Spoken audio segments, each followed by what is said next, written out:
Welcome to My Worst Memory, a workplace safe space podcast. I'm your host, Robin Cohen, CEO of Happier Office and operations expert. Each episode, I'll sit down with the best in the business to talk about some of their worst professional memories. Together, we'll explore corporate culture, leadership techniques, and jargon that makes our heads spin. So with that in mind, let's take it offline with today's guest, Freddy Dabaghi. Hey, Freddy, how are you? Hey, doing well. How are you? Doing well. Freddy is the Chief Transformation Officer at Crispin. Crispin is a chronically online media and creative agency. You may know their work from some of their biggest clients like Procter & Gamble, DSW, Target, Samsung, the list goes on. As Crispin's Chief Transformation Officer, Freddy leads product and process advancement across the agency through partnerships and technology. Thank you so much for being here, Freddy. I'm excited to chat with you. Of course, I'm excited. So, Freddy, I have to know, what is a Chief Transformation Officer, and do people confuse you with a CTO, Chief Technology Officer? Yes, 100%. So the idea actually comes from the consulting world. It's almost more of like a Chief Innovation Officer that is a little bit more action-oriented and drives things forward. And so what I mean by that is my focus is really thinking about tech, tools, partnerships, so beyond even just technology as a CTO, but how does it all come together to really elevate the work that we're doing to service, our clients? You think about the scope of your role and what you're trying to accomplish. Are you doing that by yourself? Do you have a team? So I've got department heads kind of underneath me, and so each of those department heads run different functions within the organization. I'm really there to kind of be a support system for them and then really think about what's next and how do we take what is already working really well and then iterate on that for kind of the years to come. Nice. So we were talking before, you've been with them for a long time, right? They weren't always Crispin? Yes. Almost 10 years. Congrats. That's a long time. It is wild in the agency world, but we've taken a lot of changes. And so when I first joined the agency, it was independent. We were acquired by Stagwell, our parent company. Through that, we've done a couple mergers, both in the creative and media space. Now we go by Crispin, but a lot of our brand ethos, being that kind of integrated, chronically online media and creative agency, stems even from back in 2015. I imagine through an acquisition, there's typically a lot of disruption, right? With leadership teams or styles of leadership. How has that experience been for you? I mean, it's been interesting. I think with every merger and acquisition, you're going to have different personalities. You're going to have to learn ropes on how to work with different individuals, how to, best partner, how to best, figure out even sometimes more simple challenges, get a little bit more difficult as you're just learning a new human. A lot of these mergers were very intentional because the businesses had a clear kind of gap in what they were doing. And so when it was us merging with just the media only shop, they all of a sudden had a bigger analytics team. They had creative resources. They had influencer teams. And so we kept trying to focus more on the additive nature, because obviously mergers get a little bit scary. And then, been fortunate enough that our CEO has been very clear on roles, responsibilities, even North Star for us. I think as especially leadership teams are a little bit of in turmoil during mergers, that you need that more senior leadership to really step in and drive where we're going so that we're focusing on what's next versus fighting with each other or just kind of spiraling in place. You mentioned the disruption within the leadership teams, right? So you have your C-suite at your agency, you get acquired, or you acquire someone else, they have their C-suite. Do they typically maintain both and operate as separate business units, or what does that look like? So it's been a little bit of a hybrid. Some of the agencies we took over, the C-levels did not come in with a merger, and some stayed, some got reshuffled. I think the other thing we were trying to get really good at is who are the kind of up-and-coming leaders and how do we empower them? And so less of a, let's merge all the C-suite together, but let's look at the next levels down. Like our current head of media is from one of the other organizations, and he, from the first time I met him, was fantastic and a great people manager, client lead, financial ownership and everything. And so he was one that we saw the potential early in and wanted to make sure we were building his career trajectory versus just trying to lock the senior levels. Yeah, that makes sense. I love what you said earlier about learning a new human. I think that is such a great way to put it. Because I imagine, especially earlier in your career, right, when you weren't on the leadership team, coming in, being at a more mid-senior level, how did you maintain your sense of purpose during that change, right? Especially if you were maybe on a team where you got a new leader or you all of a sudden reported to that director of media that you had never met before. How do you learn that human but still keep your career moving forward? I think it's twofold. I mean, one, on a personal level, I think the biggest thing is working on self-confidence. I think as stereotypical millennial, self-confidence is always going to be a challenge. And so I think it was one of those you have to constantly remind yourself, like, no, I'm hired for this role for a reason. I am good at my job. I know what I'm doing. You can't obviously take that to the whole other extreme and T-Rex people through the office, but Wait, say more? What is that? What is T-Rex people? so Still walking around. I'm obsessed with Enneagrams, and unfortunately, my Enneagram is an Enneagram 8. And in a healthy rate format, it can be very, a good leader. It can be great at gut decisions, but on an unhealthy level, they do call it the T-Rex, which is very much the T-Rex tail kind of going through and, I see. swatting things. And so, yeah, I think on the self-confidence side, I think that was a big thing that I had to learn as I also had different hats and was put in a lot of positions that I probably didn't have the years of experience to get to and really had to prove myself. I think outside of that, it was also kind of almost buddy system. Like, I think it was very clear early on who the future leaders were in the organizations. Even, if there was really tough months, weeks, maybe even a year, you kind of hang with the people that are going to make it through it and really focus on, good work, good client relationships, good people management. I think in an agency, we're in the people business, internally and externally. And so you need to be well liked, and that takes a lot of work. Yeah. In a past life, I owned retention and life cycle for a bunch of different major brands, and you couldn't do that job without relationships, right? You had to have your squad across different departments that you could just get stuff done with. That even if things were in turmoil at the leadership level, you had your crew and you knew, okay, we can ride it out, we can make this happen, we can do good work. So that definitely resonates with me. Shifting gears a little bit though, given that is the name of the podcast, I would love to know, what is your worst memory?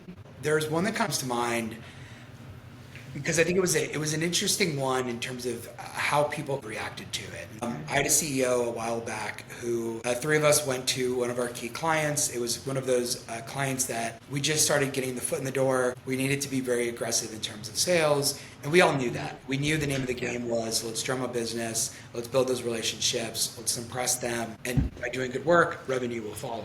The CEO sat us down before the meeting and was very clear, hey, I'm sending three of you guys to this client. I do not have funds for three of you guys to make it through it. Right now it's only at one, so earn your keep. And it's interesting because I think you never want to hear,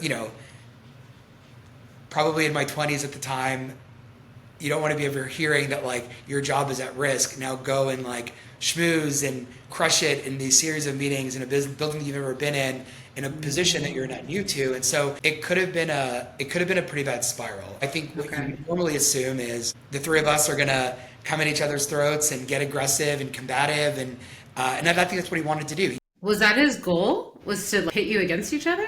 I think the way that he was thinking about it is if I can scare them a little bit, they'll be more competitive and one clear person will survive. But it's not a TV show.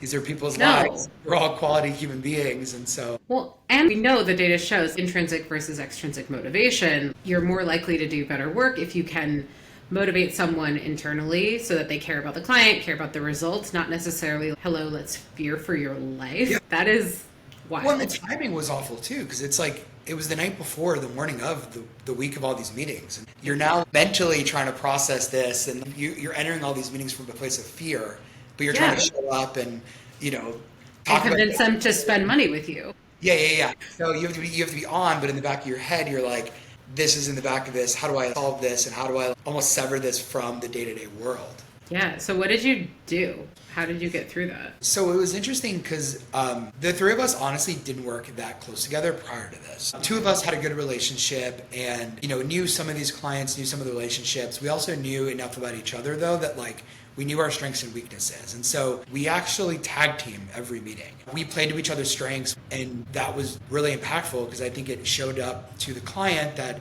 this is a team. This is a strong workforce. And so that I think was really interesting because it could have gone the other way. There could have been backstabbing, there could have been malicious behavior, there could have been, back channeling or getting people out of reading meetings because everyone was operating from a place of fear. But I appreciate both of us had the emotional intelligence that it was like, actually, let's prove them wrong. Let's get revenue for all of us because pie is that big. So let's go. We're not worried about fear. We just want to do good work.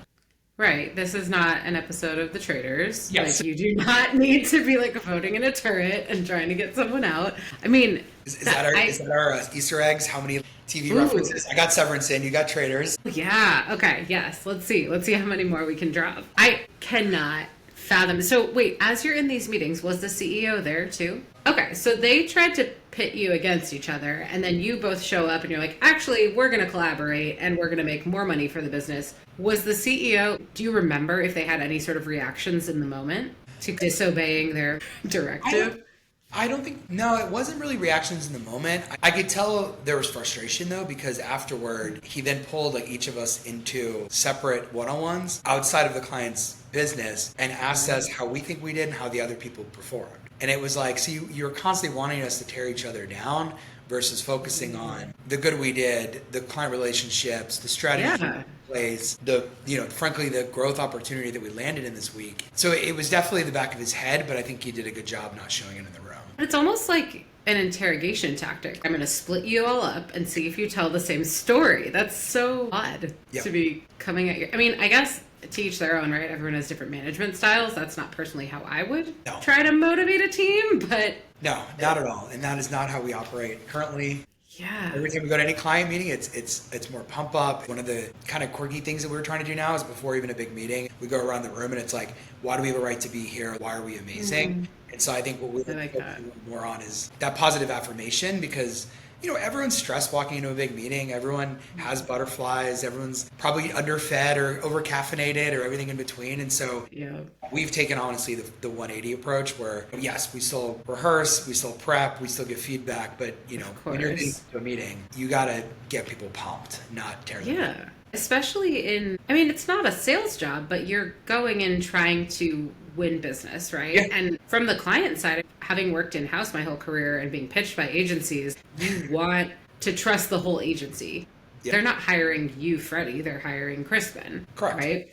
And I think the interesting thing too is, we're all humans. It's funny in the marketing realm where we're consumer obsessed and we focus so much on the who, but we're also who's ourselves. And that, client is probably also dealing with work pressures and family pressures. No one wants to add problems to their life. They want people they can call when they have a rough day to solve a problem that might not be within our remit.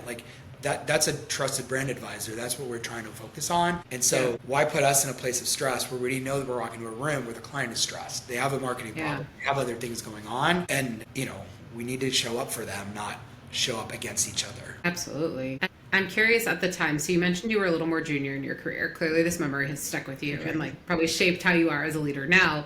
But when it comes to showing up, for the humans in the room, right? Acknowledging that your clients or your employees all have personal lives and things going on in work pressures. How do you balance that with the business goals?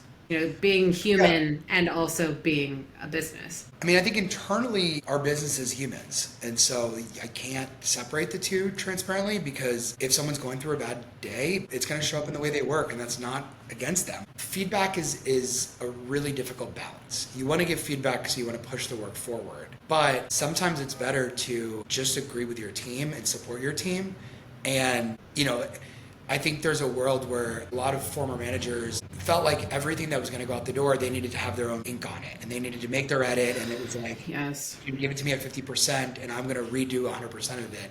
Now I'm like, if someone gives me something 80, 90%, it's good and I feel good about it. I would rather my person be pumped and passionate and it's their thoughts and I can be in the room to support them on that last 10%. But for me to go and mass edit something or eviscerate, it doesn't help. I talk a lot. And so I think it's, also learning to sit on my hands and give space for other people is more important than my voice. And that's hard, but it works. No, that's my leadership style as well. When I was running retention at All Trails, we had really wonderful team but you had some more junior employees as well. And when they're pitching ideas, naturally there is a different level of feedback that you need to be kind of providing or involved in. But as they grow in their career, there is this kind of cool moment as a manager where you're like, sit on my hands and let them fly. And you kind of have to do it. And otherwise you really can become that blocker too, because there's a line between support and empowerment. If I need to have my stamp on everything, that's not empowering you to do your job. I have to trust that I trained you, just like our parents trusted us to go out of the house as teenagers and not make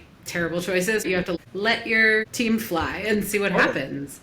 Well, I think so much of our work is unlocked with self-confidence. And I think as a manager, I agree with you on the term empowerment, but I would take it a step further. You have to instill that self-confidence with your teams and you have to find ways to manage and lead them so that they are bringing their best. I mean, so many times, even if you're not 100% right, if you are confident, it is more powerful because people want confident. They want to know someone who can make decisions, make recommendations. That's what we're trying to push a lot more, is how do you empower people to be that self-confident version of themselves? I think for me, a confident meeting that is largely accurate is more successful than one is, 100% or 110% accurate, and then the person is sitting there, stressed that they're going to misspeak. That just defeats everything that they're saying, and it doesn't feel good for them. It doesn't feel good for our clients. How do you balance? To me, there's a really fine line between confidence and arrogance. And I think we've all been in a room with someone who is arrogant, right? Whether they're pitching you on something or they're talking about their own project or whatever. When someone is arrogant, there's a switch that goes off in my brain that's like, I don't trust them. You're losing credibility. You're losing my respect. How do you coach confidence without going too far the other way? Yeah, it's a good question. I think for our industry, the truth is in the data. And so if you're confident and you can back it up with either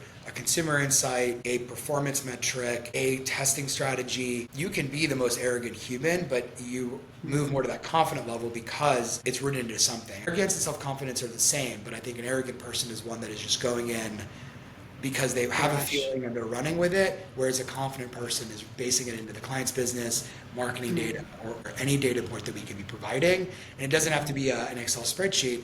It's just adding in more of those nuggets or those stories that drive more credibility. I think that's the biggest difference. Yeah, you're building trust, and I don't want to say confidence because we've been doubling down on that word, but you're really building that relationship as that trusted advisor to say, hey, I have the data. I'm also good at my job, but I'm not just leading you astray because I'm a great showman. It's because I actually have the facts to support my work. And you have to be humble. Like, people make mistakes, agencies make mistakes. And so I think those are the moments where you got to admit things went wrong. I'm more comfortable telling a client they're wrong if I have the data to back it up, as long as there's also a two-way street where the client can tell me I'm wrong and I admit, okay, cool, you're right on this one. You win. And that's cool. We solved this together. And that's the balance in that relationship you have to build. Totally.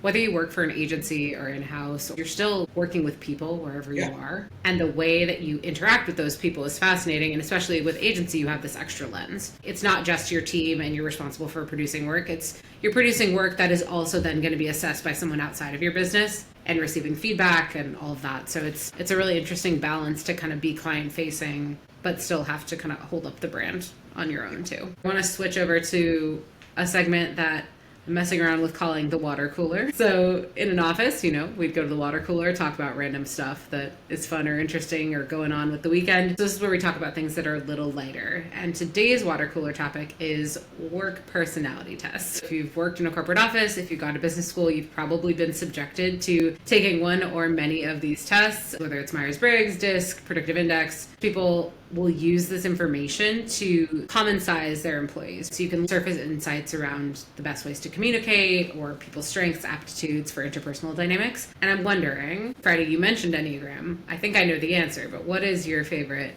work personality test? Yeah, I definitely dig Enneagrams. I think the interesting thing about them as well is they kind of integrate or connect really well with even like your strength finders and some of those other type tests or even Myers-Briggs. And so, but Enneagrams has personally been a good one for me because it shows how many different layers a human can be providing.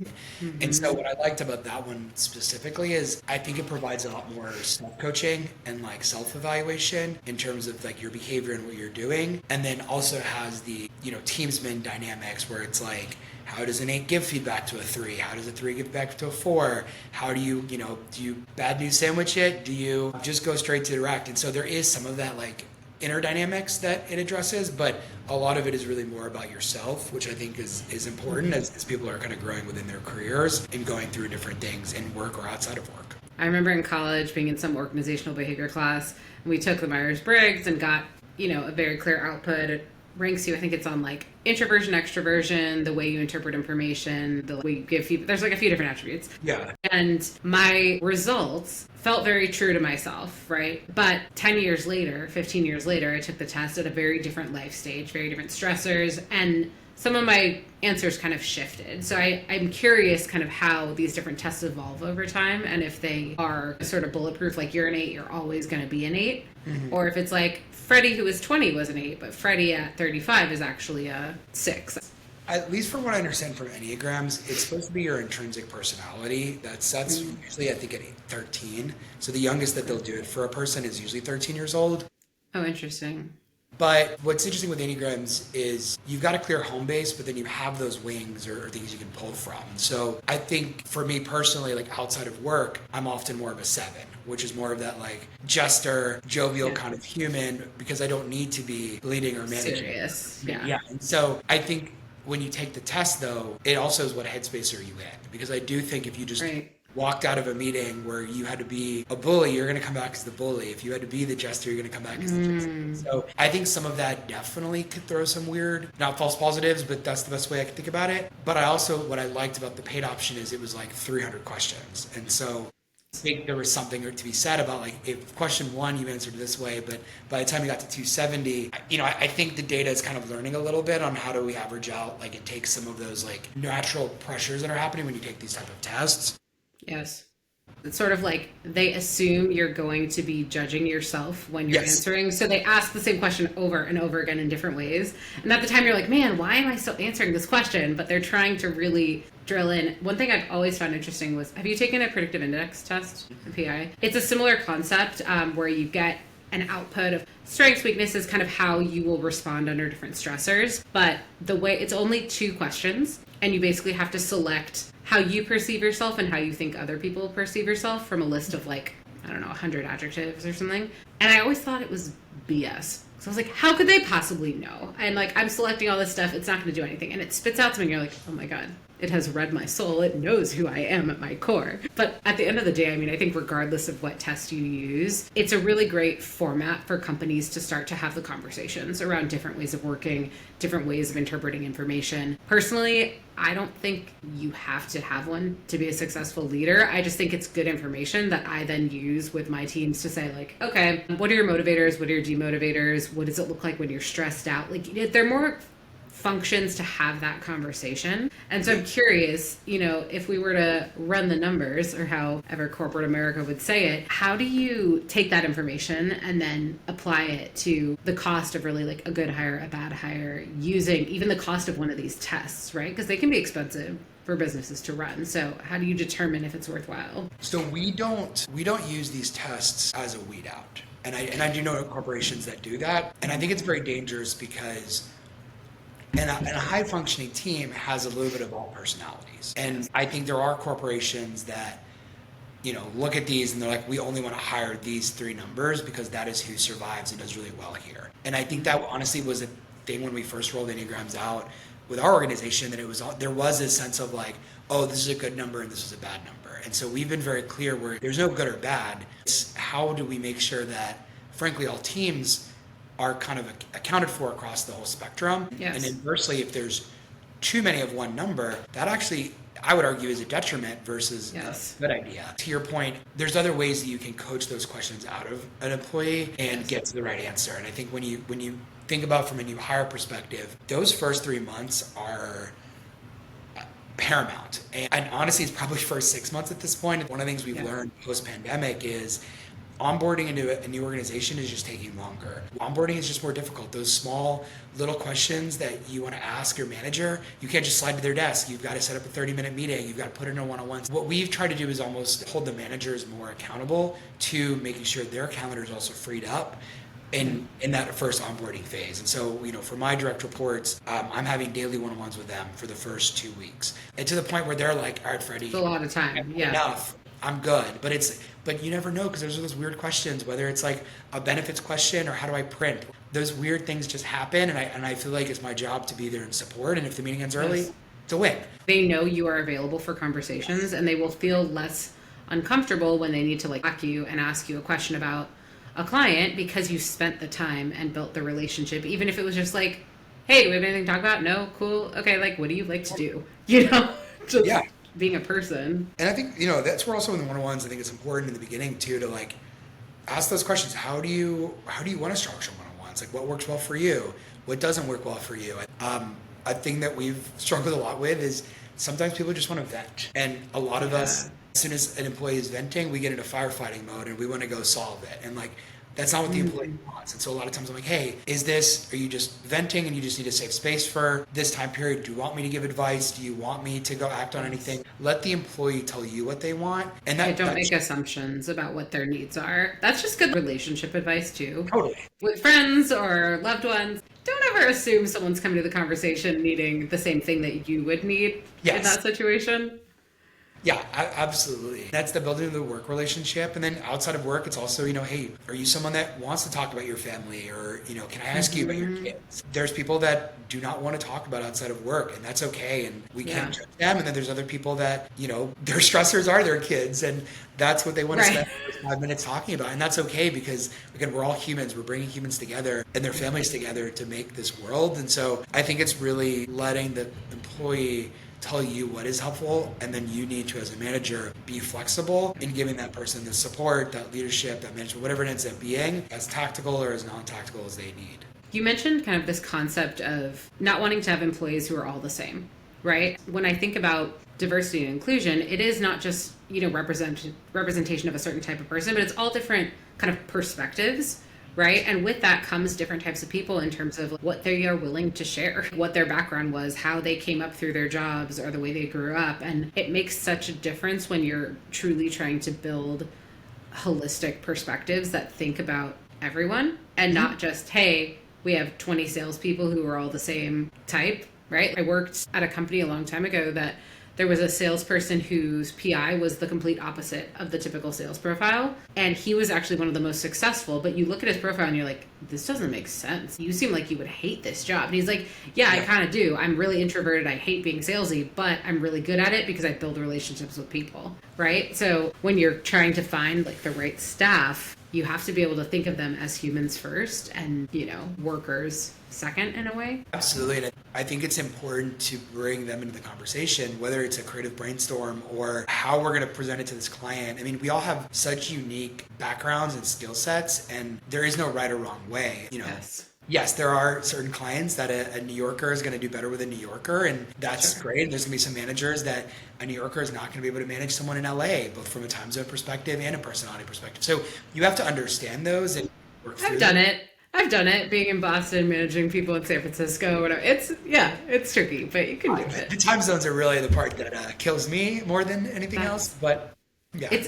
But also, I mean, when you think about the different places in which we live, like the culture is different. I didn't think about, so I'm from Los Angeles, I live in Boston now. I was working for a San Francisco-based company. And the way that the folks based out of San Francisco communicate in the early days was so different than kind of the East Coast direct to the point you're having a conversation. It was very decision by committee, very fluid, very chill. And I remember talking to the other guy who lived in Boston, looking at him going, what is this? Why is this meeting taking 30 minutes when it's a 5-minute conversation? He was like, no, this is just the vibe. It's different. Totally. And I think it's interesting because if you look at it from an advertising lens, we're so obsessed with like one-to-one targeting and contextual messaging and like finding that like really small target audience that's going to buy my product. But then in workplace relationships, we assume everyone is homogenous. And like that is such a weird dichotomy where I'm like, we all live in these micro communities. A city like Houston, I'm in downtown, we're in a very, it's a very urban area, but we have a lot of employees that are in the suburbs that are, an hour out, and that even their community is going to be very different. Their life stages are going to be different. And so I think you have to build a culture that embodies that and empowers that versus only rewards a certain type of behavior. That goes from everything from, Enneagrams to how we think about DEI, how we think about family leave and parental care leave and things of those nature, because different life stages are going to have different things that people are going through. And your benefits package has to speak to everyone, not just the 22-year-old that wants to have free lunch every day or a foosball table. Right. And that works. And I would love a foosball table, but, that isn't really what you see motivate a lot of other humans. And even as we look at return to office, how do you do more core hours where it's, you still want to support people who have to do pickup and drop off for their families, or how do they, skip the longer commutes?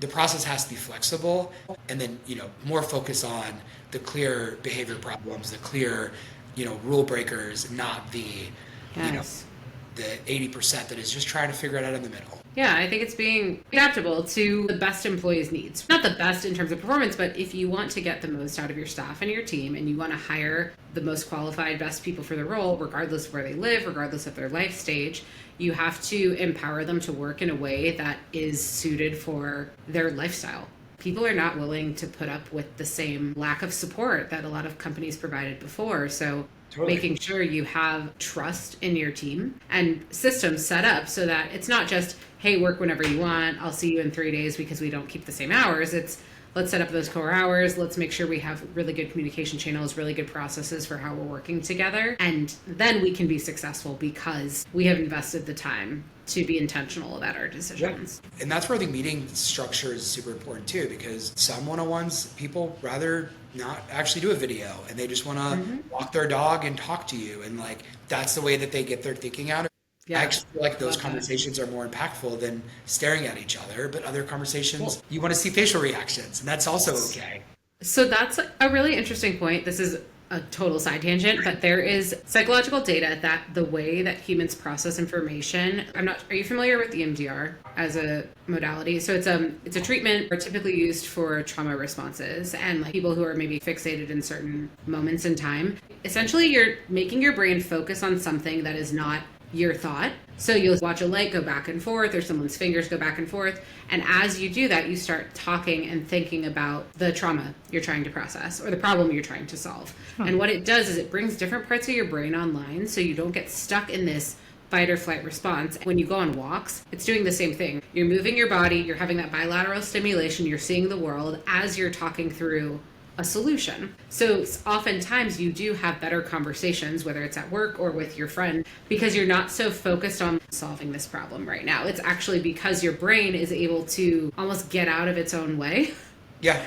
To solve the problem. Yeah, I think that makes total sense. I feel like I have my best thinking in the shower, which might be weird to bring Yes. up. Like, no, shower thoughts, they're real. Yeah, but because it's something you do every day. You know how to do it. You're not thinking about the steps, but you're also not on your phone. You're not distracted by all these things. You're kind of in this autopilot. And I think you're right. It's like that's the same thing with walking the dog. That's where you have your deepest thoughts. And so you've got to figure out how do you enable some of that in the workplace as well. Different working places, couches, phone booths, open concept, closed concept, or even, in brainstorms, like we are big fidgeters. And so we have fidget toys everywhere. And that's okay. Like I want people to be pulling at stuff and, or doodling. Yeah. That makes people process differently and gets the best work. Which is funny because going back to like business school, it was very much you need to sit up straight, you need to like have the right posture. Show up. Yeah. And like you have to be this like robot. No. When I'm a robot, I'm so uncomfortable and all I'm thinking about is like how uncomfortable I am. Yeah. Whereas like I'd rather be over here playing with something. Yeah. But I think that's also just philosophically different business styles, right? Corporate America versus more casual company vibes, right? Yes. So I would give agency and can't do corporate America that well. Same. Hence why we're both showing up in sweaters and t-shirts and not like no sleeves necessary. I only have them because it's cold. This is a no sleeves necessary podcast. Thank you. Right. Well, I do want to ask you one more question before we go. We talked a lot about managing the individual, but when it comes to co-leading amongst fellow C-suite, what kind of advice do you have for CEOs, other CTOs who are really looking to maximize their team or their relationship with their leadership team? A C-level team, we have to have each other's backs. We can't be in every meeting. We have to trust that our counterparts are leading their teams the right way and communicating the right things. And if we're hearing adversely, we've got to have our person's back and support them. And then, do a quick call behind the scenes, like, hey, I heard this. This is what I said. This is messy. How do we go about this? I'm constantly chatting and messaging and calling my counterparts because we're trying to run this as a team. That open communication internally is very helpful so that we are also still moving with speed and coming back at a unified front. Well, Freddy, thank you so much for being here. This was a lovely conversation. Our listeners are going to get some great tips on good leadership style and how to really lead in the human first, but also brand centric way. So you're doing best by your employees, doing best for your company. I really appreciate you coming on My Worst Memory, a workplace safe space. Our door is always open. We'll see you next time. Appreciate you.